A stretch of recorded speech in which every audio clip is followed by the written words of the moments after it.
Thanks for watching. Please like and subscribe below so we can expand our Squatch search with your help.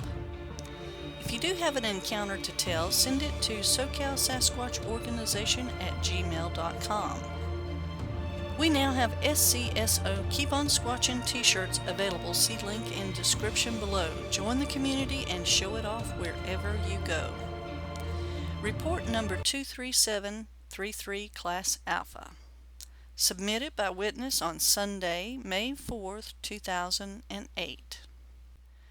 This report came to SCSO from Lloyd in Wisconsin.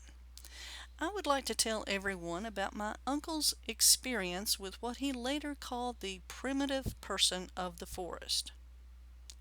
My uncle was a police officer and part-time private detective for Racine County, Wisconsin for well over 20 years. He was well respected and loved in his community and as a police officer. This all took place in 2002, 15 short years ago. One afternoon he had a fairly strange call from a local farmer that lived along the Root River in Racine County, Wisconsin. My uncle could tell the farmer was very upset. He told the farmer to settle down and tell him what was going on. He began to explain to him that he had a field with cows and calves in it, and the calves were being stolen. At this time, two were unaccounted for already. He asked if someone could come out to his farm to investigate and catch the people that were stealing his calves. My uncle set a time that evening to meet the farmer. He took his longtime partner Dean with him just in case there might be trouble. When they arrived, the farmer walked them out to the field and explained his theory about what he thought was going on. The farmer figured someone must be pulling up to the backside of his fence line in the dark and putting the calves in a trailer or something like that. My uncle and his partner Dean decided to walk the perimeter around the field to look for any sign of activity or vehicle tracks that should have been left by these thieves. No sign of any human activity was found. They both thought it was kind of odd not to find anything, knowing it probably would not be an easy chore to steal a couple of calves, especially in the middle of the night. They walked back to talk to the farmer, and the farmer explained he could not afford to have another one stolen. My uncle and his partner talked over what their next steps should be, and they both decided to ask the farmer if he would be okay with them staking out the field from dark time and staying until morning if need be. The farmer said absolutely. They pulled their squad car up along the field edge by a few small bushes, opposite from the road so they could clearly see anyone walking or pulling in. The car was also camouflaged enough so they would not be noticed right away. So my uncle and his partner sat near the car quietly having a conversation about family and friends to keep themselves fully alert. Approximately 2.5 hours after dark, they were startled by a loud thump that came from about halfway across the field. But he said closer to the field edge that ran close to the woods and the Root River. My uncle whispered to his partner and said, "Someone's out there. We will get 'em. Grab the spotlight quick." By now the cows and calves were in a panic and running to the opposite side of the field toward the farmhouse.